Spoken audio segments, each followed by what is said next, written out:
ਵਾਹਿਗੁਰੂ ਜੀ ਕਾ ਖਾਲਸਾ ਵਾਹਿਗੁਰੂ ਜੀ ਕੀ ਫਤਿਹ। ਖਾਲਸਾ ਵਾਹਿਗੁਰੂ ਵਾਹਿਗੁਰੂ ਜੀ ਕਾ ਖਾਲਸਾ ਤੋਂ ਭਾਵ ਖਾਲਸਾ ਗੁਰੂ ਦਾ ਸਾਜਿਆ ਹੋਇਆ ਅਤੇ ਖਾਲਸੇ ਦੀ ਫਤਿਹ ਵੀ ਗੁਰੂ ਦੀ ਫਤਿਹ ਹੁੰਦੀ ਹੈ। ਗੁਰੂ ਨੂੰ ਵਾਹ ਕਿਹਾ ਗਿਆ, ਜਿਸ ਦਾ ਅਰਥ ਹੈ ਧੰਨ। ਸ਼ੇਖ ਫਰੀਦ ਜੀ ਦੇ ਸ਼ਲੋਕਾਂ ਦੀ ਵਿਚਾਰ ਚੱਲ ਰਹੀ ਸੀ।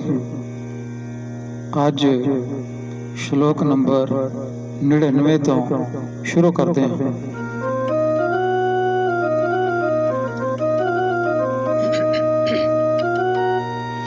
ਫਰੀਦਾ ਦਰਿਆਵੇ ਕੰਨ੍ਹੇ ਬਗੁਲਾ ਬੈਠਾ ਕੇਲ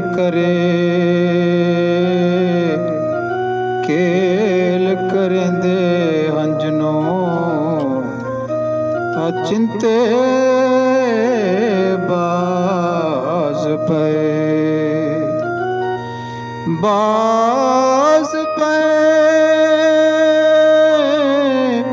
ਤਿਸ ਰੱਬ ਦੇ ਕਿਲਾ ਵਿਸਰੀਆਂ, ਜੋ ਮਾਨੀ ਚਿਤ ਨ ਚੇਤੇ ਸਨ ਸੋ ਗਾਲੀ ਰੱਬ ਕੀਆਂ। ਦਰਿਆ ਦੇ ਕਿਨਾਰੇ ਉੱਤੇ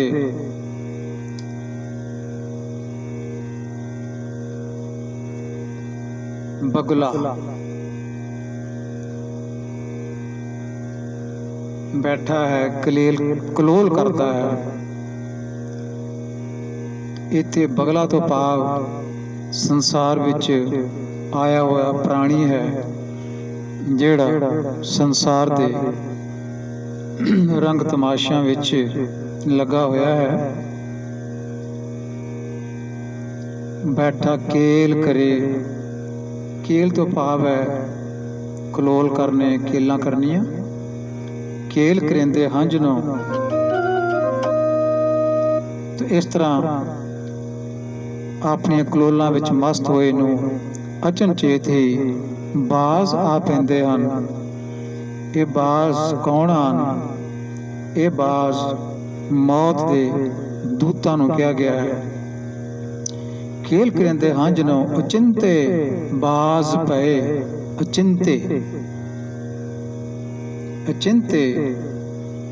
ਜਿਹੜੇ ਚੇਤੇ ਵਿੱਚ ਨਹੀਂ ਸਨ, ਅਚਿੰਤੇ ਬਾਜ਼ ਪਏ। ਬਾਜ਼ ਪਰਸ਼ੀਅਨ ਦਾ ਇਹ ਵਰਡ ਹੈ, ਸ਼ਬਦ ਹੈ ਬਾਜ਼।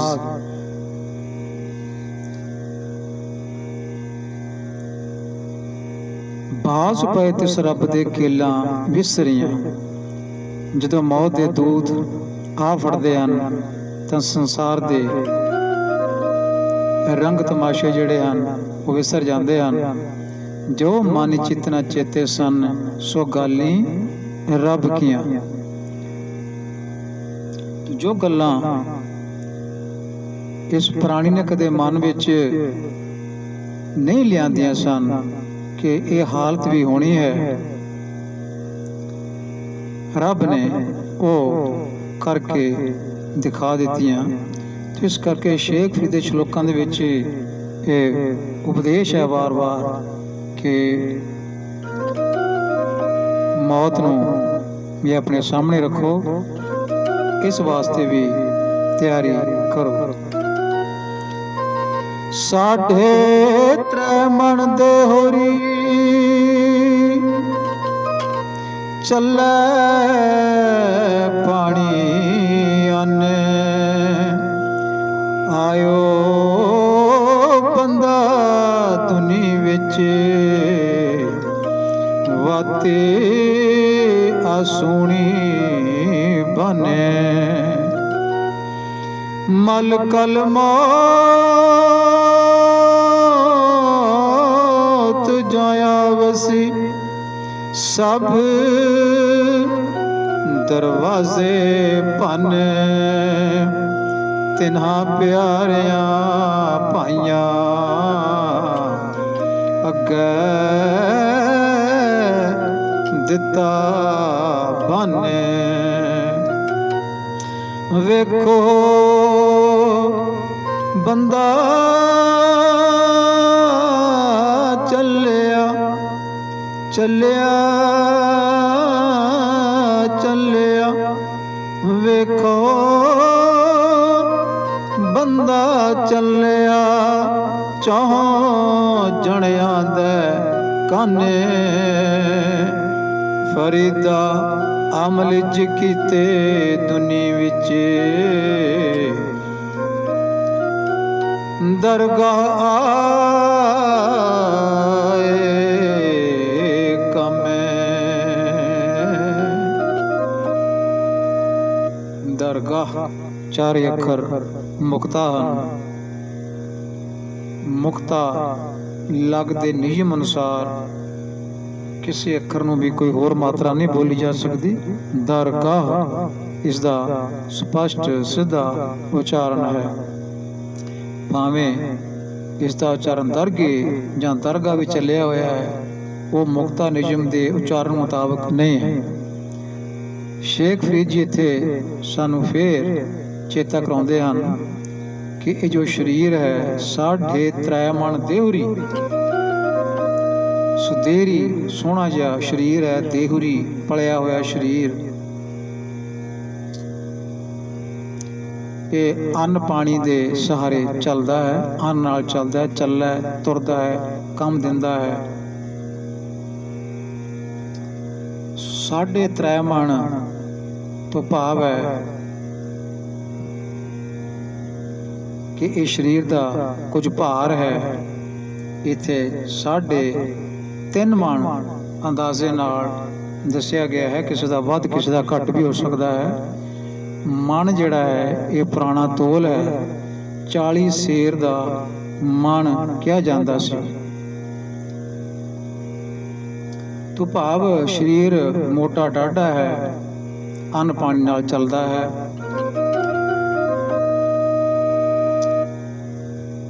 ਪਰ ਇਹ ਵੀ ਚੇਤੇ ਰੱਖਣ ਵਾਲੀ ਗੱਲ ਹੈ ਕਿ ਬੰਦਾ ਇਸ ਸੰਸਾਰ ਵਿੱਚ ਸੋਹਣੀ ਜਿਹੀ ਆਸ ਬਣ ਕੇ ਆਇਆ ਹੈ, ਵੱਧ ਆਸੂਣੀ ਬਨ, ਪਰ ਆਸ ਪੂਰੀ ਨਹੀਂ ਹੁੰਦੀ। ਜਦੋਂ ਮੌਤ ਦਾ ਫਰਿਸ਼ਤਾ ਮਲਕਲ ਮੌਤ, ਮੌਤ ਦਾ ਫਰਿਸ਼ਤਾ ਜਦੋਂ ਸਰੀਰ ਦੇ ਸਾਰੇ ਦਰਵਾਜ਼ੇ ਭੰਨ ਕੇ ਸਰੀਰ ਨੂੰ 9 ਦਰਵਾਜ਼ੇ ਲੱਗੇ ਹੋਏ ਹਨ, 10ਵਾਂ ਗੁਪਤ ਹੈ। ਇਹਨਾਂ ਦਰਵਾਜ਼ਿਆਂ ਨੂੰ ਮੌਤ ਦਾ ਫਰਿਸ਼ਤਾ ਭੰਨਦਾ ਹੈ। ਭਾਵ ਸਾਰੇ ਇੰਦਰੀਆਂ ਨੂੰ ਉਹ ਨਕਾਰੇ ਕਰ ਦਿੰਦਾ ਹੈ, ਕੰਮ ਕਰਨ ਨੂੰ ਰੁਕ ਜਾਂਦੇ ਹਨ। ਤੇ ਮਨੁੱਖ ਦੇ ਪਿਆਰੇ ਜਿਹੜੇ ਵੀਰ ਹਨ, ਸੰਬੰਧੀ ਹਨ, ਉਹ ਇਸ ਨੂੰ ਮੌਤ ਦੇ ਫਰਿਸ਼ਤੇ ਅੱਗੇ ਬੰਨ੍ਹ ਕੇ ਤੋਰ ਦਿੰਦੇ ਹਨ। ਕਿਉਂ? ਪ੍ਰਾਣੀ ਨੂੰ, ਮੁਰਦਾ ਪ੍ਰਾਣੀ ਨੂੰ ਘਰ ਰੱਖਿਆ ਨਹੀਂ ਜਾ ਸਕਦਾ, ਤੋਰ ਦਿੰਦੇ ਆ। ਤੇ ਇਹ ਬੰਦਾ 4 ਜਣਿਆਂ ਦੇ ਕੰਨ, 4 ਜਣਿਆਂ ਦੇ ਮੋਢੇ ਉੱਤੇ ਇਸ ਦੀ ਅਰਥੀ ਜਿਹੜੀ ਚੁੱਕ ਲਈ ਜਾਂਦੀ ਹੈ ਤੇ ਬੰਦਾ ਚਲੇ ਜਾਂਦਾ। ਭਾਵੇਂ ਅਰਥੀ ਪੁਰਾਣਾ ਰਿਵਾਜ਼ ਹੈ, ਪਿੰਡਾਂ ਵਿੱਚ ਅਜੇ ਵੀ ਚੱਲਦਾ ਹੈ, ਪਰ ਹੋਰ ਇਲਾਕਿਆਂ ਵਿੱਚ ਇਹ ਚੁੱਕਣ ਵਾਲੇ ਨਹੀਂ ਹਨ। ਕੋਈ ਇਸ ਤਰ੍ਹਾਂ ਕੋਈ ਕੇਸ ਬਣਾਇਆ ਜਾਂਦਾ ਹੈ ਲੱਕੜੀ ਦਾ, ਉਹਦੇ ਵਿੱਚ ਬੋਡੀ ਰੱਖੀ ਜਾਂਦੀ ਹੈ ਤੇ ਉਹ ਲੈਣ ਤੇ ਲਿਜਾਣ ਤੇ ਲਿਆਉਣ ਵਾਲੇ ਉਹ ਵੱਖਰੇ ਹੀ ਬੰਦੇ ਹੁੰਦੇ ਹਨ। ਤੋ ਭਾਵ ਕਹਿਣ ਦਾ ਇਹ ਹੈ ਕਿ ਬੰਦਾ ਇੱਥੋਂ ਦੇਖੋ ਬੰਦਾ ਚੱਲਿਆ 4 ਜਣਿਆਂ ਦਾ ਕੰਨ ਤੋਂ ਵੱਧ ਤੋਂ ਵੱਧ 4 ਜਣੇ ਇਸ ਨੂੰ ਸਾਰਾ ਦਿੰਦੇ ਹਨ ਤੇ ਇਹ ਸੰਸਾਰ ਤੋਂ ਤੁਰਦਾ ਹੈ। ਤੋ ਫਰੀਦ ਜੀ ਸਮਝਾਉਣਾ ਚਾਹੁੰਦੇ ਹਨ ਇੱਥੇ ਕਿ ਅਮਲ ਜੇ ਕੀਤੇ, ਜੇ ਸੰਸਾਰ ਵਿੱਚ ਜਿਹੜੇ ਬੰਦੇ ਨੇ ਅਮਲ ਕੀਤੇ ਹੁੰਦੇ ਹਨ, ਲੋਕ ਭਲਾਈ ਦੇ ਕੰਮ ਕੀਤੇ ਹੁੰਦੇ ਹਨ, ਕਿਸੇ ਦੀ ਮਦਦ ਕੀਤੀ ਹੁੰਦੀ ਹੈ, ਕਿਸੇ ਦੇ ਬੰਦਾ ਕੰਮ ਆਇਆ ਹੁੰਦਾ ਹੈ। ਉਹੀ ਚੰਗੇ ਕੰਮ ਜਿਹੜੇ ਹਨ ਬੰਦੇ ਦੇ ਸਹਾਈ ਹੁੰਦੇ ਹਨ, ਤੇ ਲੋਕ ਉਸ ਬੰਦੇ ਦੀਆਂ, ਉਸਦੇ ਕੀਤੇ ਚੰਗੇ ਕੰਮਾਂ ਕਾਰਨ ਇਕੱਠੇ ਹੋ ਕੇ ਸਿਫਤਾਂ ਕਰਦੇ ਹਨ। ਸੱਚਾ ਮਾਰਗ ਚੱਲਦਿਆਂ ਉਸਤਤ ਕਰੇ ਜਹਾਂ। ਤਾਂ ਅੱਗੇ ਫਰੀਦ ਜੀ ਨੇ ਇਸ ਤਰ੍ਹਾਂ ਫਰਮਾਇਆ, ਫਰੀਦਾ ਬਲਹਾਰੀ ਤਿੰਨ ਪੰਖੀਆਂ ਜੰਗਲ ਜਿਨ੍ਹਾਂ ਵਾਸ ਕੱਕਰ ਚੁਗਨੇ ਥਲ ਵਸਨ। ਰੱਬ ਰੱਬ ਨ ਛੋੜਨ ਪਾਸ। ਕੰਕਰ ਚੁਗਨ ਥਲ ਵਸਨ। ਰੱਬ ਨ ਛੋੜਨ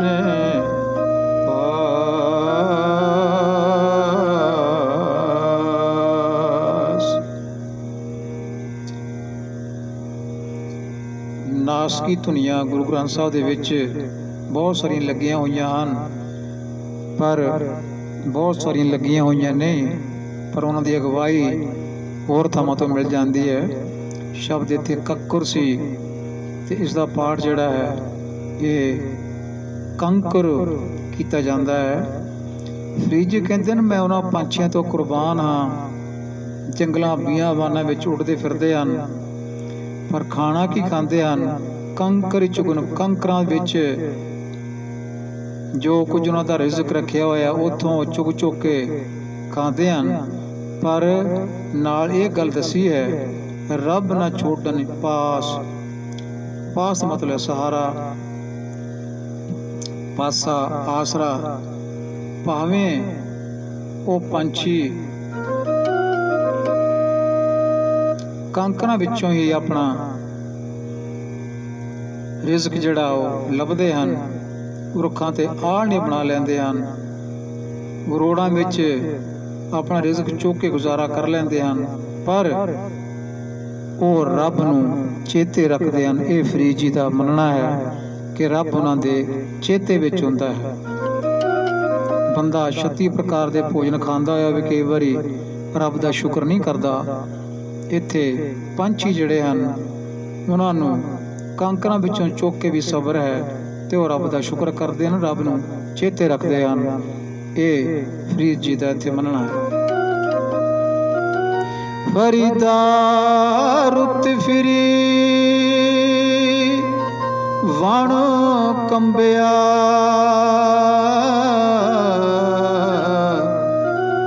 ਪੱਤ ਚੜੇ ਚੜ ਪਾਏ ਚਾਰੇ ਕੁੰਡਾਂ ਢੂੰਢੀਆਂ। ਰਾਣੋ ਕਿਥਾਉ ਨਾ। ਰੁੱਤ ਫਿਰੀ ਵਾਣੋਂ ਕੰਬਿਆ। ਮੌਸਮ ਵਿੱਚ ਤਬਦੀਲੀ ਆਉਂਦੀ ਹੈ, ਜੰਗਲ ਦਾ ਬੂਟਾ ਜਿਹੜਾ ਉਹ ਹਿੱਲ ਜਾਂਦਾ ਹੈ, ਕੰਬ ਜਾਂਦਾ ਹੈ। ਪੱਤਰ ਜਿਹੜੇ ਉਹ ਝੜ ਜਾਂਦੇ ਹਨ। ਫਾਲ ਦੀ ਰੁੱਤ ਆਉਂਦੀ ਹੈ, ਪੱਤਰ ਝੜ ਜਾਂਦੇ ਹਨ, ਤਬਦੀਲੀ ਆਉਂਦੀ ਹੈ। ਚਾਰੇ ਕੁੰਡਾਂ ਢੂੰਡੀਆਂ, ਜਗਤ ਦੇ ਚਾਰੇ ਪਾਸੇ ਫਰੀਦ ਜੀ ਕਹਿੰਦੇ ਹਨ ਫਿਰ ਕੇ ਦੇਖ ਲਿਆ ਹੈ। ਚਾਰੇ ਕੁੰਡਾਂ ਢੂੰਡੀਆਂ, ਦੋਵੇਂ ਢੱਡੇ ਹਨ, ਢੂੰਡੀਆਂ ਰਹਿਣ ਕਿਥਾਉ ਨਾ ਹੈ। ਤੋ ਇਹ ਸਾਰਾ ਕੁਝ ਦੇਖ ਲਿਆ ਹੈ, ਚਾਰੇ ਪਾਸੇ ਫਿਰ ਕੇ ਦੇਖ ਲਿਆ ਹੈ ਕਿ ਜਿਹੜੀ ਸਥਿਰ ਅਵਸਥਾ ਹੈ ਉਹ ਕਿਤੇ ਵੀ ਨਹੀਂ ਹੈ, ਕਿਤੇ ਵੀ ਕੋਈ ਸਦਾ ਵਾਸਤੇ ਟਿਕਿਆ ਨਹੀਂ ਰਹਿ ਸਕਿਆ। ਰਹਿਣ ਕਿਥਾਉ ਨਾ ਹੈ। ਤੋ ਸਮਾਂ ਗੁਜ਼ਰਨ ਤੇ ਇਸ ਮਨੁੱਖ ਉੱਤੇ ਵੀ ਬੁਢੇਪਾ ਆਉਂਦਾ ਹੈ। ਜਿਵੇਂ ਫਾਲ ਦੀ ਰੁੱਤ ਆਉਂਦੀ ਹੈ, ਪੱਤੇ ਝੜਦੇ ਹਨ, ਤੋ ਇਸ ਤਰ੍ਹਾਂ ਸਾਰੇ ਅੰਗ ਜਿਹੜੇ ਹਨ ਇਹ ਕਮਜ਼ੋਰ ਪੈ ਜਾਂਦੇ ਹਨ, ਤੇ ਆਖਰ ਇਹ ਪ੍ਰਾਣੀ ਸੰਸਾਰ ਤੋਂ ਤੁਰ ਜਾਂਦਾ ਹੈ। ਇੱਥੇ ਅੰਗ ਸ਼ਬਦ ਜਿਹੜਾ ਹੈ ਇਹ ਸਰੀਰ ਦੇ ਹਿੱਸਿਆਂ ਵਾਸਤੇ ਵਰਤਿਆ ਗਿਆ ਹੈ। ਬਹੁਤ ਸਾਰੇ ਸੱਜਣ ਗੁਰੂ ਗ੍ਰੰਥ ਸਾਹਿਬ ਦੇ ਜੋ ਪੰਨੇ ਹਨ ਉਹਨਾਂ ਨੂੰ ਵੀ ਅੰਗ ਕਰਕੇ ਲਿਖਦੇ ਹਨ, ਜੋ ਕਿ ਠੀਕ ਨਹੀਂ ਹੈ। ਅੰਗ ਸਰੀਰ ਦੇ ਹੁੰਦੇ ਹਨ। ਗੁਰੂ ਗ੍ਰੰਥ ਸਾਹਿਬ ਸਰੀਰ ਨਹੀਂ ਹੈ।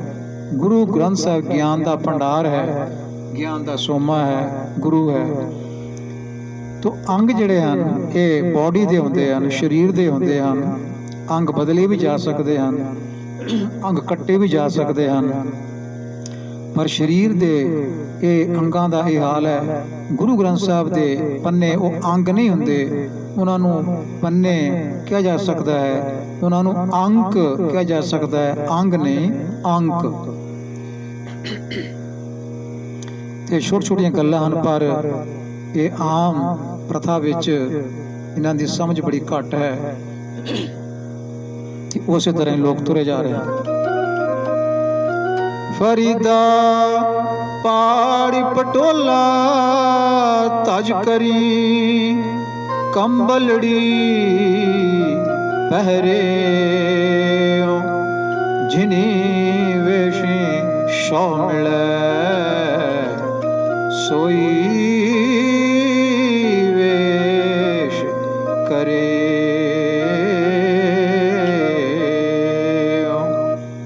ਸ਼ਲੋਕ ਨੰਬਰ 103 ਸੀ ਇਹ। ਇੱਥੇ ਫਰੀਦ ਜੀ ਦੱਸਦੇ ਹਨ ਕਿ ਪਟੋਲਾ ਜਿਹੜਾ ਪੱਟ ਦਾ ਕੱਪੜਾ ਹੈ, ਪੱਟ ਤੋਂ ਬਣਿਆ ਹੋਇਆ ਭਾਵ ਰੇਸ਼ਮ ਦਾ, ਉਹ ਮੈਂ ਪਾੜ ਸੁੱਟਾਂ ਉਸ ਨੂੰ ਲੀਰਾਂ ਲੀਰਾਂ ਕਰਦਿਆਂ ਤਜ ਕਰੀ। ਤਜ ਤੋਂ ਭਾਵ ਹੈ ਲੀਰਾਂ। ਪਾੜੀ ਪਟੋਲਾ, ਪਾੜੀ ਤੋਂ ਭਾਵ ਪਾੜ ਕੇ। ਡਾਲੇ ਨੂੰ ਸਿਆਰੀ ਜਿਹੜੀ ਹੈ ਕਾਰਦੰਤਕ ਹੈ, ਨੂੰ ਪਾਰਟੀਸਿਪਲ ਕਹਿੰਦੇ ਆ, ਪਾੜ ਕੇ।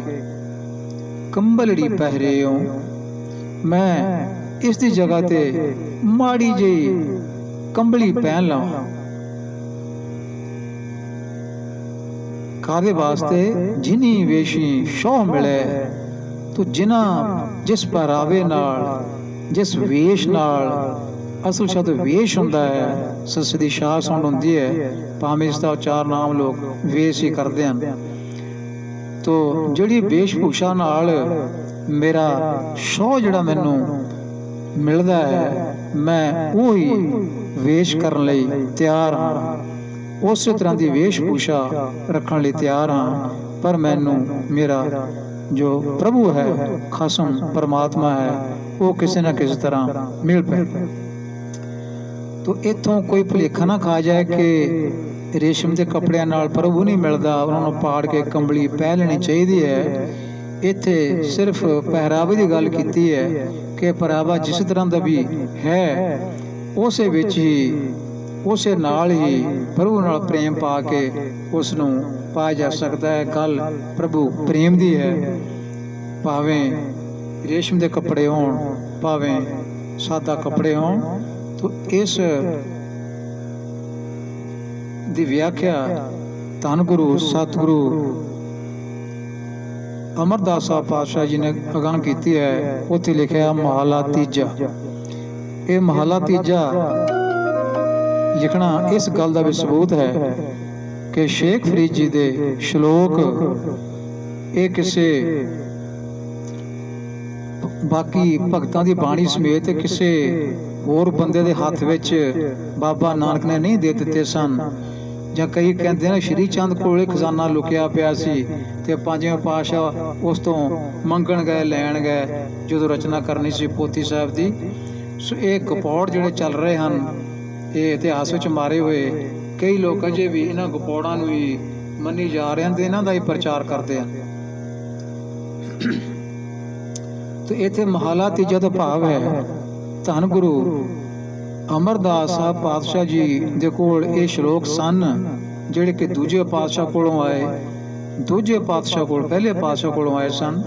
ਉਹਨਾਂ ਨੇ ਇਹ ਸਾਰੇ ਸ਼ਲੋਕ ਪੜ੍ਹ ਕੇ ਜਿੱਥੇ ਜਿੱਥੇ ਵੀ ਉਹਨਾਂ ਨੂੰ ਲੱਗਾ ਵੀ ਲੋਕ ਟਪਲਾ ਨਾ ਖਾ ਜਾਣ ਵਿਆਖਿਆ ਵਿੱਚ, ਉਹਨਾਂ ਨੇ ਆਪਣੀ ਰਾਏ ਇੱਥੇ ਦਿੱਤੀ ਹੈ। ਇਸ ਗੱਲ ਦਾ ਸਬੂਤ ਹੈ। ਇਕੱਲਾ ਇਹ ਨਹੀਂ, ਬਹੁਤ ਸਾਰੇ ਸਬੂਤ ਗੁਰਬਾਣੀ ਵਿੱਚ ਹੀ ਮਿਲਦੇ ਹਨ ਕਿ ਭਗਤਾਂ ਦੀ ਬਾਣੀ ਗੁਰੂ ਨਾਨਕ ਪਾਤਸ਼ਾਹ ਕੋਲੋਂ ਗੁਰਿਆਈ ਬਦਲਦੀ ਗਈ, ਬਾਣੀ ਨਾਲ ਚੱਲਦੀ ਗਈ, ਤੇ ਇਸੇ ਤਰ੍ਹਾਂ ਹੀ ਪੰਜਵੇਂ ਪਾਤਸ਼ਾਹ ਕੋਲ ਸਾਰੇ ਸ਼ਲੋਕ ਆਏ ਸਨ। ਉਹਨਾਂ ਨੇ ਕਿਤੋਂ ਬਾਹਰੋਂ ਇਕੱਠੇ ਨਹੀਂ ਕੀਤੇ, ਕਿਤੇ ਸੁਨੇਹੇ ਨਹੀਂ ਭੇਜੇ, ਕਿਤੇ ਉਹ ਸ਼੍ਰੀ ਚੰਦ ਕੋਲ ਨਹੀਂ ਮੱਥਾ ਟੇਕਣ ਗਏ ਵੀ ਸਾਨੂੰ ਬਾਣੀ ਦੇ ਦਿਓ। ਤੇ ਜੇ ਬਾਣੀ ਸ਼੍ਰੀ ਚੰਦ ਦੱਬ ਕੇ ਬੈਠਾ ਸੀ ਤਾਂ ਉਹ ਪ੍ਰਚਾਰ ਕਿਵੇਂ ਹੁੰਦਾ ਸੀ? ਦੂਸਰੇ, ਤੀਸਰੇ, ਚੌਥੇ ਪਾਤਸ਼ਾਹ ਨੇ ਪ੍ਰਚਾਰ ਕੀਤਾ, ਉਹ ਕਿੱਥੋਂ ਕਰ ਲਿਆ? ਤੋ ਇਹ ਗੱਲਾਂ ਜਿਹੜੀਆਂ ਹਨ ਇਹ ਵਿਚਾਰਨਯੋਗ ਹਨ। ਇਤਿਹਾਸ ਸਾਰਾ ਦਰੁਸਤ ਨਹੀਂ ਲਿਖਿਆ ਮਿਲਦਾ। ਇਤਿਹਾਸ ਵਿੱਚ ਬਹੁਤ ਸਾਰੇ ਟਪਲੇ ਪਾਏ ਗਏ ਹਨ ਜਿਨ੍ਹਾਂ ਨੂੰ ਪ੍ਰੋਫੈਸਰ ਸਾਹਿਬ ਸਿੰਘ ਨੇ ਆਪਣੀਆਂ ਪੁਸਤਕਾਂ ਵਿੱਚ ਖੋਲ੍ਹਿਆ ਹੈ। ਆਦਿ ਬੀੜ ਬਾਰੇ, ਗੁਰਬਾਣੀ ਅਤੇ ਇਤਿਹਾਸ ਬਾਰੇ ਇਹ ਪੁਸਤਕਾਂ ਪ੍ਰੋਫੈਸਰ ਸਾਹਿਬ ਸਿੰਘ ਦੀਆਂ ਪੜ੍ਹਨ ਵਾਲੀਆਂ ਹਨ, ਜਿੱਥੋਂ ਇਹ ਭੁਲੇਖੇ ਦੂਰ ਹੁੰਦੇ ਹਨ। ਮਹਲਾ ਤੀਜਾ। काय पटोला पाड़ती कंबलड़ी पहरे, नानक घर ही बैठिया शो मिले, जे नीयत रास करे।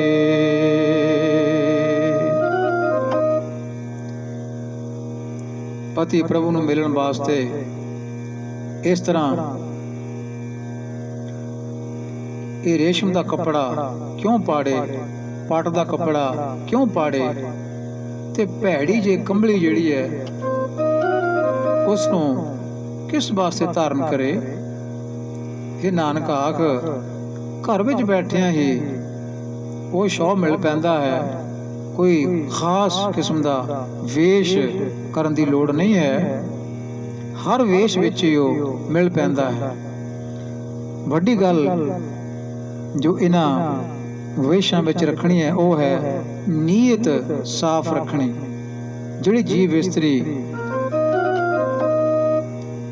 ਆਪਣੀ ਨੀਅਤ ਸਾਫ਼ ਰੱਖਦੀ ਹੈ, ਮਨ ਪਵਿੱਤਰ ਰੱਖਦੀ ਹੈ, ਉਸ ਨੂੰ ਪਤੀ ਪਰਮੇਸ਼ਰ ਦਾ ਦੀਦਾਰ ਹੁੰਦਾ ਹੈ, ਪਤੀ ਪਰਮੇਸ਼ਰ ਦਾ ਮਿਲਾਪ ਹੁੰਦਾ ਹੈ। ਗੱਲ ਨੀਅਤ ਸਾਫ਼ ਰੱਖਣ ਦੀ ਲੋੜ ਹੈ, ਮਨ ਪਵਿੱਤਰ ਸਾਫ਼ ਰੱਖਣ ਦੀ ਲੋੜ ਹੈ। ਵੇਸ਼ ਭੂਸ਼ਾ ਦਾ ਇੱਥੇ ਕੋਈ ਅਰਥ ਨਹੀਂ ਰਹਿ ਜਾਂਦਾ। ਹਾਂ, ਸਮੇਂ ਮੁਤਾਬਕ ਜਿਵੇਂ ਬਾਬਾ ਨਾਨਕ ਨੇ ਬਹੁਤ ਦੂਰ ਦੂਰ ਤੱਕ ਸਫ਼ਰ ਕੀਤਾ, ਮਿੱਟੀ ਘੱਟੇ ਵਾਲੇ ਰਸਤੇ ਸਨ, ਉਹਨਾਂ ਨੇ ਉਸ ਰੰਗ ਦੇ ਕੱਪੜੇ ਪਹਿਨੇ ਕਿ ਬਹੁਤੇ ਮਿੱਟੀ ਘੱਟੇ ਵਿੱਚੋਂ ਮੈਲੇ ਨਾ ਲੱਗਣ। ਤੋ ਇਹ ਸਮੇਂ ਦੇ ਮੁਤਾਬਕ ਇਸ ਤਰ੍ਹਾਂ ਕਰਨਾ ਪੈਂਦਾ, ਪਰ ਕੋਈ ਵੇਸ਼ ਜਿਹੜਾ ਹੈ ਖਾਸ ਉਹ ਪ੍ਰਭੂ ਨੂੰ ਮਿਲਣ ਵਾਸਤੇ ਜਾਂ ਉਸ ਦੀ ਯਾਦ ਮਨ ਵਿੱਚ ਵਸਾਉਣ ਵਾਸਤੇ ਕੋਈ ਫਿਕਸ ਨਹੀਂ ਕੀਤਾ ਗਿਆ। ਮਹਲਾ ਪੰਜਵਾਂ।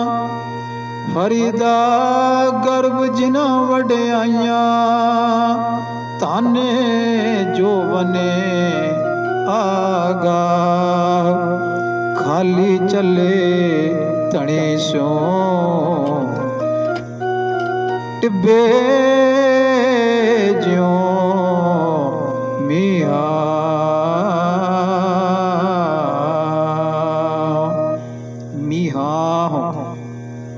ਭਾਵੇਂ ਮੀਂਹ ਤੋਂ, ਇਹਨੂੰ ਅਸੀਂ ਆਪਾਦਾਨਕਾਰ ਕਹਿੰਦੇ ਹਾਂ। ਮੀਹਾ, ਮੀਂਹ ਤੋਂ, ਜਿੱਦਾਂ ਮੂੰਹੋਂ ਕੇ ਬੋਲੀਏ ਮੂੰਹ ਤੋਂ, ਇਹ ਆਪਾਦਾਨ ਕਾਰਕ ਹੁੰਦਾ ਹੈ। 8 ਕਾਰਕ ਗੁਰੂ ਗ੍ਰੰਥ ਸਾਹਿਬ ਵਿੱਚ ਵਰਤੇ ਗਏ ਹਨ। ਭਾਵੇਂ ਅੱਜ ਕੱਲ੍ਹ ਦੀ ਵਰਤੋਂ ਬੜੀ ਘੱਟ ਹੈ, ਪਰ ਗੁਰੂ ਗ੍ਰੰਥ ਸਾਹਿਬ ਵਿੱਚ ਇਹ ਕਰਤਾ, ਕਰਮ, ਕਰਨ, ਸੰਪਰਦਾਨ, ਆਪਾਦਾਨ, ਸੰਬੰਧ, ਅਧਿਕਰਨ, ਸੰਬੋਧਨ 8 ਕਾਰਕ ਵਰਤੇ ਗਏ ਹਨ।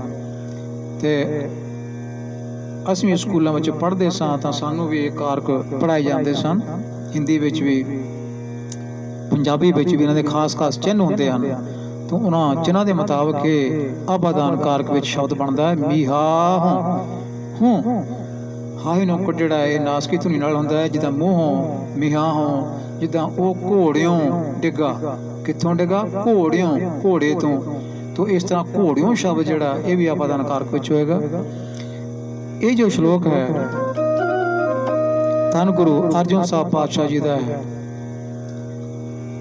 ਉਹਨਾਂ ਨੇ ਸ਼ਲੋਕਾਂ ਦਾ ਅਧਿਐਨ ਕੀਤਾ, ਸ਼ਲੋਕ ਪੜ੍ਹੇ। ਉਹਨਾਂ ਨੇ ਵੀ ਆਪਣੇ ਵਿਚਾਰ ਜੋ ਪਹਿਲਾਂ 2 ਸ਼ਲੋਕ ਆਏ ਹਨ ਉਹਨਾਂ ਬਾਰੇ ਪ੍ਰਗਟ ਕੀਤੇ ਹਨ। ਫਰੀਦਾ ਗਰਭ ਜਿਨ੍ਹਾਂ ਵਡਿਆਈਆਂ, ਤੇ ਜਿਨ੍ਹਾਂ ਨੂੰ ਆਪਣੀਆਂ ਵਡਿਆਈਆਂ ਦਾ ਮਾਣ ਹੈ, ਵੇਸ਼ ਭੂਸ਼ਾ ਦਾ ਮਾਣ ਹੈ ਕਿਸ ਨੂੰ ਕਿ ਮੈਂ ਬੜੀ ਕੀਮਤੀ ਪੋਸ਼ਾਕ ਪਾਈ ਹੋਈ ਹੈ। ਗਰਭ ਤੋਂ ਭਾਵ ਹੈ ਹੰਕਾਰ ਹੈ। ਗਰਭ ਜਿਨ੍ਹਾਂ ਵਡਿਆਈਆਂ ਧਨ ਜੋਬਨੇ ਆਗਾ। ਸੋ ਧਨ ਤੇ ਜੋਬਨ, ਜਵਾਨੀ ਦੇ ਕਾਰਨ, ਧਨ ਦੇ ਕਾਰਨ, ਇਹ ਸਿਆਰੀਆਂ ਵਾਲੇ ਸ਼ਬਦ ਹਨ। ਧਨ ਦੇ ਕਾਰਨ, ਜੋਬਨ ਦੇ ਕਾਰਨ ਜਿਨ੍ਹਾਂ ਨੂੰ ਮਾਣ ਹੈ। ਖਾਲੀ ਚੱਲੇ ਧਣੀ ਸਿਉ, ਧਣੀ ਦਾ ਮਤਲਬ ਹੈ ਸ਼ੌ, ਰੱਬ, ਪ੍ਰਭੂ, ਪਰਮਾਤਮਾ।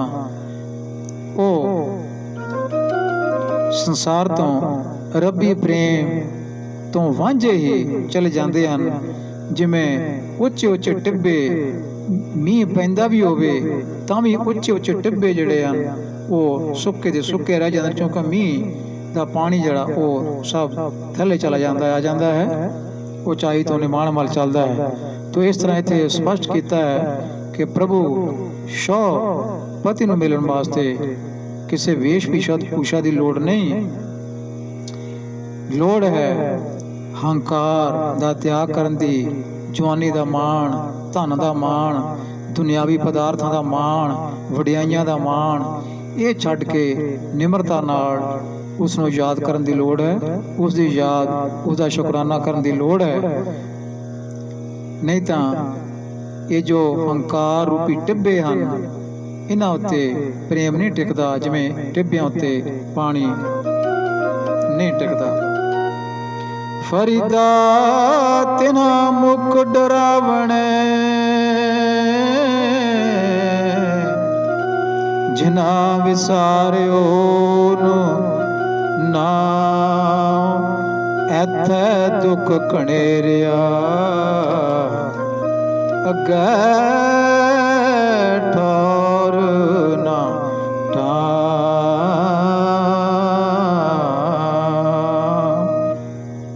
ਤਿਨਾ ਮੁਖ ਡਰਾਵਣੇ, ਜਿਨ੍ਹਾਂ ਵਿਸਾਰਿਓ ਨਾਮ, ਜਿਨ੍ਹਾਂ ਨੇ ਨਾਮ ਪ੍ਰਭੂ ਪਰਮੇਸ਼ਰ ਦੀ ਯਾਦ ਭੁਲਾ ਦਿੱਤੀ ਹੈ, ਉਹਨਾਂ ਦੇ ਮੂੰਹ ਡਰਾਉਣੇ ਲੱਗ ਰਹੇ ਹਨ, ਖੁਸ਼ਕ ਲੱਗ ਰਹੇ ਹਨ। ਉਹਨਾਂ ਦੇ ਮੂੰਹੋਂ ਖੁਸ਼ਕ ਬੋਲ ਨਿਕਲਦੇ ਹਨ, ਪਿਆਰ ਵਾਲੇ ਬੋਲ ਨਹੀਂ ਨਿਕਲਦੇ, ਕਠੋਰ ਬਚਨ ਨਿਕਲਦੇ ਹਨ। ਇਸ ਕਰਕੇ ਕਿਹਾ ਗਿਆ ਤਿਨਾ ਮੁਖ ਡਰਾਵਣੇ। ਉਹਨਾਂ ਨੂੰ ਵੇਖਦਿਆਂ ਡਰ ਲੱਗਦਾ ਹੈ, ਭਾਵੇਂ ਉਹ ਰੇਸ਼ਮ ਦੇ ਕੱਪੜੇ ਪਾ ਕੇ ਰੱਖਣ, ਭਾਵੇਂ ਉਹ ਹੋਰ ਕੋਈ ਪਹਿਰਾਵਾ ਕਰਨ, ਧਨ ਵਾਲੇ ਹੋਣ, ਜਵਾਨੀ ਵਾਲੇ ਹੋਣ, ਭਾਵੇਂ ਉਹ ਮਾਣ ਵਡਿਆਈਆਂ ਵਾਲੇ ਹੋਣ, ਪਰ ਜੇ ਰੱਬ ਨੂੰ ਭੁਲਾਇਆ ਹੋਇਆ, ਰੱਬ ਦਾ ਸ਼ੁਕਰਾਨਾ ਨਹੀਂ, ਤਾਂ ਉਹਨਾਂ ਦੇ ਮੂੰਹ ਜਿਹੜੇ ਹਨ ਉਹ ਡਰਾਉਣੇ ਹਨ, ਕਿਉਂਕਿ ਬੋਲ ਚੰਗੇ ਨਹੀਂ ਮੂੰਹ ਚੋਂ ਨਿਕਲਦੇ। ਐਥੇ ਦੁੱਖ ਘਣੇਰਿਆ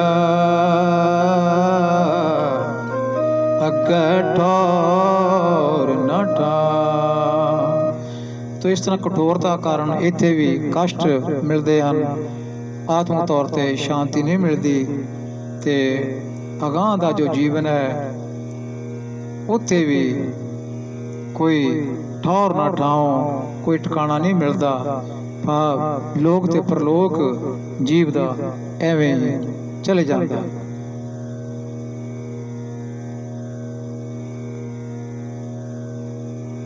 ਸ਼ਲੋਕ ਨੰਬਰ 107 ਵਿੱਚ ਸ਼ੇਖ ਫਰੀਦ ਜੀ ਫਰਮਾਨ ਕਰਦੇ ਹਨ, ਫਰੀਦਾ ਪਿਛਲ ਰਾਤ ਨ ਜਾਗਿਓ, ਜੀਵਦੜੋ ਮੋਇਓ, ਜੇ ਤੈਂ ਰੱਬ ਵਿਸਾਰਿਆ, ਰੱਬੀ ਤਾਂ ਰੱਬੀ ਨਾ ਵਿਸਰਿਓ।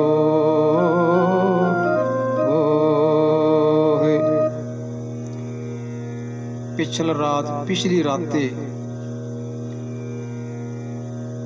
ਰਾਤ ਦਾ ਗੁਰੂ ਗ੍ਰੰਥ ਸਾਹਿਬ ਵਿੱਚ ਬਹੁਤ ਥਾਂ ਜ਼ਿਕਰ ਹੈ। ਅੱਜ ਕੱਲ ਕਈ ਸੱਜਣ ਇਸ ਤੋਂ ਇਨਕਾਰੀ ਹੋ ਰਹੇ ਹਨ। ਪਿਛਲੀ ਰਾਤ ਤੋਂ ਭਾਵ ਹੈ ਸਵੇਰ ਦਾ ਸਮਾਂ, ਤੜਕਸਾਰ ਅੰਮ੍ਰਿਤ ਵੇਲੇ ਦਾ ਸਮਾਂ, ਜਿਸ ਨੂੰ ਕਿਹਾ ਜਾਂਦਾ ਹੈ। ਨਾ ਜਾਗਿਓ ਤੂੰ ਨਹੀਂ ਜਾਗਿਆ, ਨਾ ਜਾਗਿਓ ਤੂੰ ਭਾਵ ਤੂੰ ਜਾਗਿਆ ਨਹੀਂ, ਤੂੰ ਉੱਠਿਆ ਨਹੀਂ।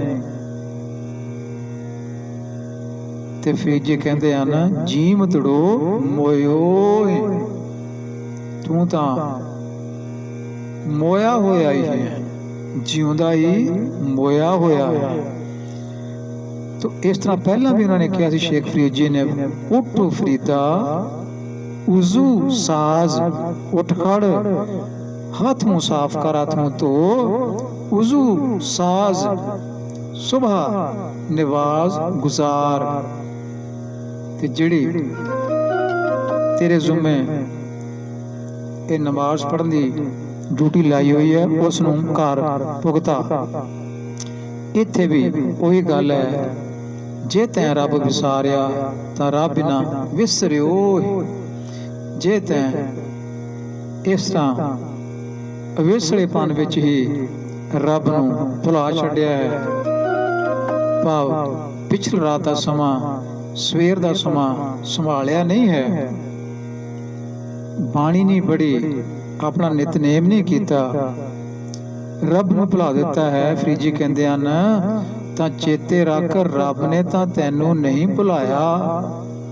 ਰੱਬ ਨਾ ਵਿਸਰਿਓ, ਭਾਵ ਪਰਮਾਤਮਾ ਪ੍ਰਭੂ ਤਾਂ ਇਹ ਦੇਖ ਰਿਹਾ ਹੈ, ਅਮਲਾਂ ਨੂੰ ਦੇਖ ਰਿਹਾ ਹੈ, ਕਰਮਾਂ ਨੂੰ ਦੇਖ ਰਿਹਾ ਹੈ। ਤਾਂ ਭਾਵ ਇਹ ਹੈ ਕਿ ਰੱਬ ਦੀ ਯਾਦ ਇਹ ਹਰ ਇੱਕ ਲਈ ਜ਼ਰੂਰੀ ਹੈ ਕਿ ਹਰ ਪ੍ਰਾਣੀ ਉਸ ਨੂੰ ਆਪਣੇ ਅੰਦਰ ਥਾਂ ਦੇਵੇ। ਰੱਬ ਦੀ ਯਾਦ ਹੀ ਰੱਬ ਨੂੰ ਮਿਲਣਾ ਹੈ, ਯਾਦ ਹੀ ਸਿਮਰਨ ਹੈ, ਉਸ ਦੀ ਯਾਦ ਹੈ ਤਾਂ ਉਸ ਦਾ ਸਿਮਰਨ ਹੈ।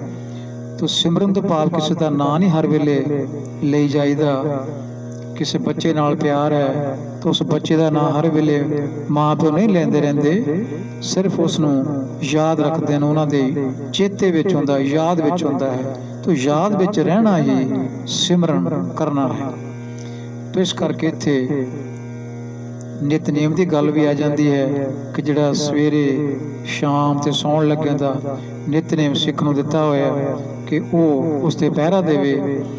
ਮੁਸਲਮਾਨ ਭਰਾਵਾਂ ਲਈ ਨਵਾਜ਼ਾਂ ਰੱਖੀਆਂ ਹੋਈਆਂ ਹਨ, 5 ਵਕਤ ਚੇਤੇ ਕਰਨਾ ਹੈ, ਅੱਲਾ ਨੂੰ ਯਾਦ ਰੱਖਣਾ ਹੈ, 5 ਵਕਤ ਉਹਨਾਂ ਨੂੰ ਦਿੱਤੇ ਹਨ।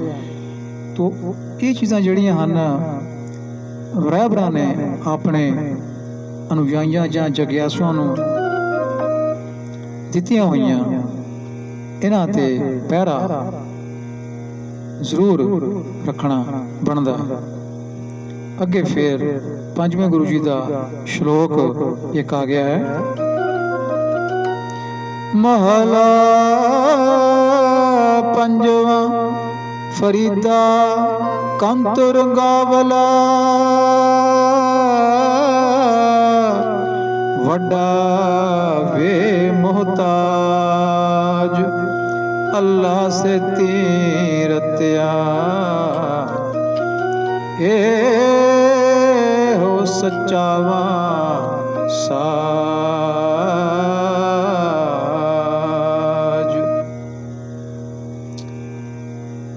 ਪਰਮਾਤਮਾ ਸੋਹਣਾ ਹੈ, ਬੇਮੁਤਾਜ ਹੈ, ਉਸ ਨੂੰ ਕਿਸੇ ਦੀ ਮੁਤਾਜੀ ਨਹੀਂ ਹੈ। ਬੰਦਾ ਮੁਤਾਜ ਹੈ, ਰੱਬ ਬੇਮੁਤਾਜ ਹੈ, ਕਿਸੇ ਦੀ ਮੁਤਾਜੀ ਨਹੀਂ ਹੈ, ਕਿਸੇ ਸਹਾਰੇ ਤੇ ਨਹੀਂ ਹੈ। ਰੰਗਾਵਲਾ ਸੋਹਣਾ ਹੈ। ਸੋ ਪਿਛਲੀ ਰਾਤੀ ਉੱਠ ਕੇ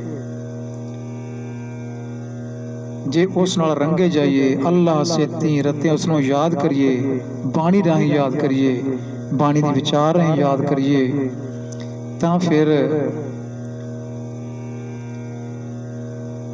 ਮਨੁੱਖ ਨੂੰ ਰੱਬ ਵਾਲਾ ਜਿਹੜਾ ਸੋਹਣਾ ਤੇ ਬੇਮੁਤਾਜੀ ਵਾਲਾ ਰੂਪ ਹੈ, ਇਹ ਸਮਝ ਲਓ ਉਸ ਦੇ ਮਨ ਵਿੱਚ ਤਾਜ਼ਾ ਰਹਿੰਦਾ ਹੈ। ਮਨੁੱਖ ਦਾ ਮਨ ਵੀ ਇਸ ਤਰ੍ਹਾਂ ਰੰਗਾਵਲੇ ਕੰਧ ਵਰਗਾ ਹੁੰਦਾ ਜਾਂਦਾ ਹੈ। ਇਸ ਨੂੰ ਵੇ ਕਿਸੇ ਦੀ ਮੁਤਾਜੀ ਨਹੀਂ ਰਹਿੰਦੀ। ਜਾਂ ਤੂੰ ਮੇਰਾ ਵੱਲ ਹੈ ਤਾਂ ਕਿਆ ਮੋਛੰਦਾ,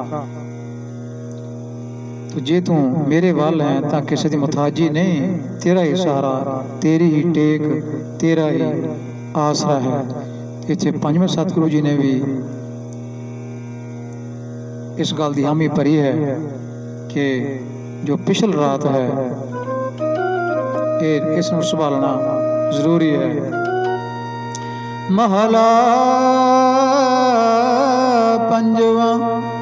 ਫਰੀਦਾ ਦੁੱਖ ਸੁਖ ਇੱਕ ਕਰ, ਦਿਲ ਤੇ ਲਾਹੇ ਵਿਕਾਰ। ਅੱਲਾਹ ਪਾਵੈ ਸੋ ਭਲਾ, ਤਾਂ ਲੱਭੀ ਦਰਬਾਰ।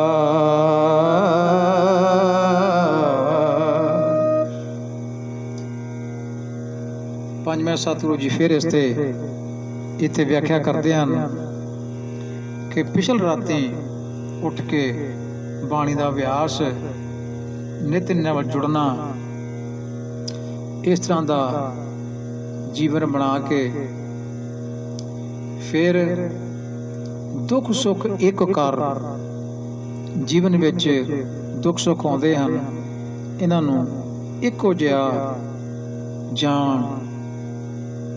ਇਹ ਤਦ ਹੀ ਹੋ ਸਕਦਾ ਹੈ ਜੀਵ ਬਾਣੀ ਨਾਲ ਜੁੜਿਆ ਰਹੇ, ਬਾਣੀ ਦੀ ਵਿਚਾਰ ਕਰਦਾ ਰਹੇ।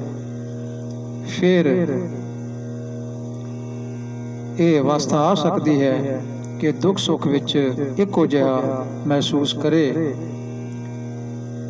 ਦਿਲ ਤੇ ਲਾਹੇ ਵਿਕਾਰ, ਦਿਲ ਵਿੱਚੋਂ ਪਾਪ ਕੱਢ ਦੇ। ਅੱਲਾਹ ਭਾਵੈ ਸੋ ਭਲਾ, ਰੱਬ ਦੀ ਰਜ਼ਾ ਵਿੱਚ ਜੋ ਵੀ ਹੁੰਦਾ ਹੈ, ਅੱਲਾਹ ਭਾਵੈ, ਜੋ ਉਸ ਨੂੰ ਭਾਉਂਦਾ ਹੈ, ਜੋ ਉਸ ਦੀ ਰਜ਼ਾ ਵਿੱਚ ਹੁੰਦਾ ਹੈ, ਉਸ ਨੂੰ ਭਲਾ ਕਰਕੇ ਸਮਝੇ, ਉਸ ਨੂੰ ਚੰਗਾ ਕਰਕੇ ਜਾਣੇ। ਇਹ ਨਾ ਕਹੇ ਕਿ ਜੇ ਕੋਈ ਨੁਕਸਾਨ ਹੋ ਗਿਆ ਤਾਂ ਰੱਬ ਦੇ ਕੋਲ ਲਾਂਭਾ ਦੇਵੇ ਕਿ ਰੱਬ ਨੇ ਸਾਡੇ ਨਾਲ ਵੈਰ ਕੱਢਿਆ ਹੈ, ਰੱਬ ਸਾਡਾ ਵੈਰੀ ਬਣ ਗਿਆ ਹੈ, ਹੁਣ ਅਸੀਂ ਬਾਣੀ ਪੜ੍ਹਨੀ ਛੱਡ ਦੇਣੀ ਹੈ, ਹੁਣ ਅਸੀਂ ਗੁਰਦੁਆਰੇ ਜਾਣਾ ਛੱਡ ਦੇਣਾ ਹੈ, ਹੁਣ ਅਸੀਂ ਸੰਗਤ ਕਰਨੀ ਛੱਡ ਦੇਣੀ ਹੈ। ਤੋ ਇਸ ਤਰ੍ਹਾਂ ਦੇ ਵਿਚਾਰ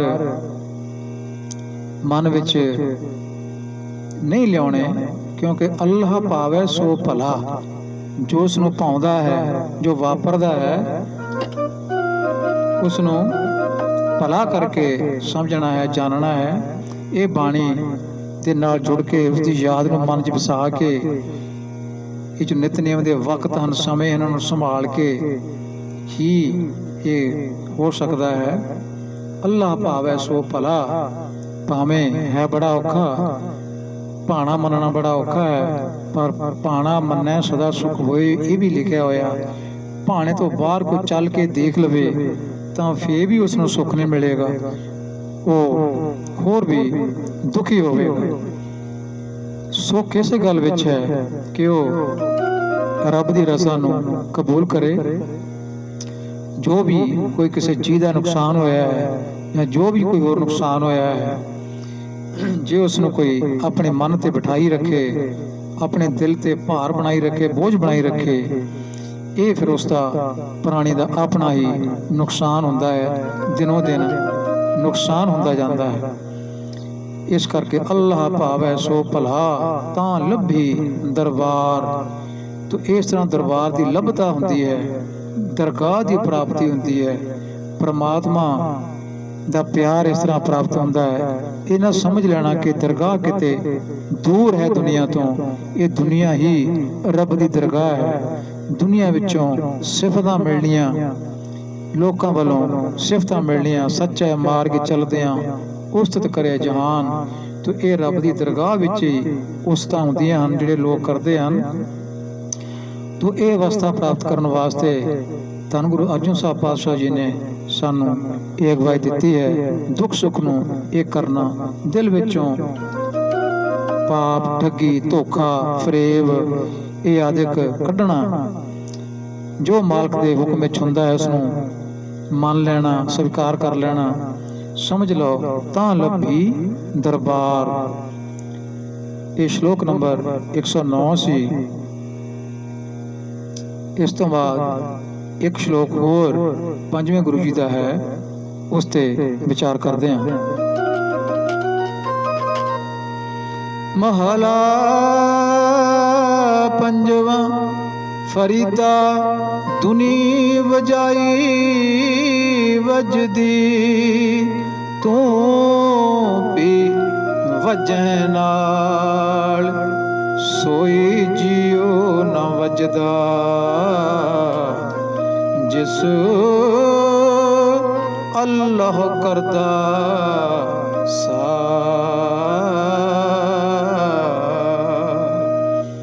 ਦੁਨੀ ਵਜਾਈ ਵਜਦੀ, ਤੂੰ ਹੀ ਵਜੈ ਨਾਲ। ਦੁਨੀਆ ਦੇ ਲੋਕ ਗੁਰੂ ਜੀ ਕਹਿੰਦੇ ਹਨ, ਸਮਝ ਲਓ ਵਾਜੇ ਹਨ, ਕਿਉਂਕਿ ਵਾਜੇ ਵੱਜਦੇ ਹੁੰਦੇ ਹਨ। ਦੁਨੀਆ ਦੇ ਲੋਕ ਵਾਜੇ ਹਨ, ਮਾਇਆ ਦੇ ਵਜਾਏ ਹੋਏ ਵੱਜ ਰਹੇ ਹਨ। ਜਿਵੇਂ ਮਾਇਆ ਫੂਕ ਮਾਰਦੀ ਹੈ ਇਹਨਾਂ ਵਾਜਿਆਂ ਵਿੱਚ, ਉਵੇਂ ਇਹ ਲੋਕ ਵਾਜੇ ਜਿਹੜੇ ਉਹ ਵੱਜ ਰਹੇ ਹਨ। ਦੁਨੀ ਵਜਾਈ ਵੱਜਦੀ, ਤੂੰ ਵੀ ਵੱਜੇ ਨਾਲ, ਤੂੰ ਵੀ ਉਹਨਾਂ ਦੇ ਨਾਲ ਹੀ ਵੱਜ ਰਿਹਾ ਹੈ। ਭਾਵ ਤੂੰ ਵੀ ਮਾਇਆ ਦਾ ਨਚਾਇਆ ਹੀ ਨੱਚ ਰਿਹਾ ਹੈ। ਉਹ ਭਾਗਾਂ ਵਾਲਾ ਜੀਵ ਹੈ ਜਿਹੜਾ ਮਾਇਆ ਦਾ ਵਜਾਇਆ ਹੋਇਆ ਨਹੀਂ ਵੱਜਦਾ, ਜਿਸ ਦੀ ਸੰਭਾਲ ਰਾਖੀ ਪ੍ਰਭੂ ਆਪ ਕਰਦਾ ਹੈ। ਜਿਸ ਅੱਲਾਹ ਕਰਦਾ ਸਾਰ, ਜਿਸ ਦੀ ਸੰਭਾਲ, ਜਿਸ ਉੱਤੇ ਉਸ ਦੀ ਬਖਸ਼ਿਸ਼ ਹੋਵੇ, ਜਿਸ ਦੀ ਯਾਦ ਪ੍ਰਾਣੀ ਦੇ ਅੰਦਰ ਟਿਕੀ ਰਹੇ, ਜੋ ਬਾਣੀ ਦੀ ਵਿਚਾਰ ਕਰਦਾ ਰਹੇ, ਬਾਣੀ ਦੀ ਸੰਭਾਲ ਕਰਦਾ ਰਹੇ, ਨਿਤਨੇਮ ਦੀ ਸੰਭਾਲ ਕਰਦਾ ਰਹੇ, ਜੋ ਵੀ ਸਮੇਂ ਬਖਸ਼ਿਸ਼ ਕੀਤੇ ਹਨ ਬਾਣੀ ਦੀ ਵਿਚਾਰ ਕਰੇ, ਤਾਂ ਸਤਿਗੁਰੂ ਜੀ ਕਹਿੰਦੇ ਹਨ ਉਹ ਫਿਰ ਦੁਨੀਆ ਦੇ ਵਜਾਉਣ ਤੇ ਵੱਜਦਾ ਨਹੀਂ, ਮਾਇਆ ਦੇ ਵਜਾਉਣ ਤੇ ਵੱਜਦਾ ਨਹੀਂ। ਜਿਵੇਂ ਦੁਨੀਆ ਵੱਜ ਰਹੀ ਹੈ ਵਾਜਿਆਂ ਵਾਂਗੂ, ਮਾਇਆ ਦੇ ਕਹੇ ਤੇ, ਮਾਇਆ ਦੇ ਇਸ਼ਾਰੇ ਤੇ, ਮਾਇਆ ਦੇ ਵਜਾਉਣ ਤੇ, ਫੂਕ ਮਾਰਨ ਤੇ ਵਾਜੇ ਵੱਜ ਰਹੇ ਹਨ, ਤਾਂ ਉਹ ਪ੍ਰਾਣੀ ਫਿਰ ਜਿਸ ਤੇ ਕਿਰਪਾ ਦ੍ਰਿਸ਼ਟੀ ਹੋਵੇ, ਜਿਸ ਦੇ ਅੰਦਰ ਉਸ ਦੀ ਯਾਦ ਬਣੀ ਰਹੇ, ਉਹ ਫਿਰ ਮਾਇਆ ਦੇ ਵਜਾਇਆਂ ਤੇ ਦੁਨੀਆ ਵਾਂਗ ਵਾਜਾ ਬਣ ਕੇ ਉਹ ਵੱਜਦਾ ਨਹੀਂ ਹੈ। ਅਗਲਾ ਸ਼ਲੋਕ ਵੀ ਪੰਜਵੇਂ ਗੁਰੂ ਜੀ ਦਾ ਹੈ, ਜੋ ਇਸ ਤਰ੍ਹਾਂ। ਮਹਲਾ ਪੰਜਵਾਂ। ਫਰੀਦਾ ਦਿਲ ਰਤਾ ਇਸ ਦੁਨੀ ਸਿਉ, ਦੁਨੀ ਨਾ ਕਿਤੈ ਕਾਮੈ, ਮਿਸਲ ਫਕੀਰਾਂ ਗਾਖੜੀ, ਸੋ ਪਾਈਐ ਪੂਰ ਕਰਾਮੈ।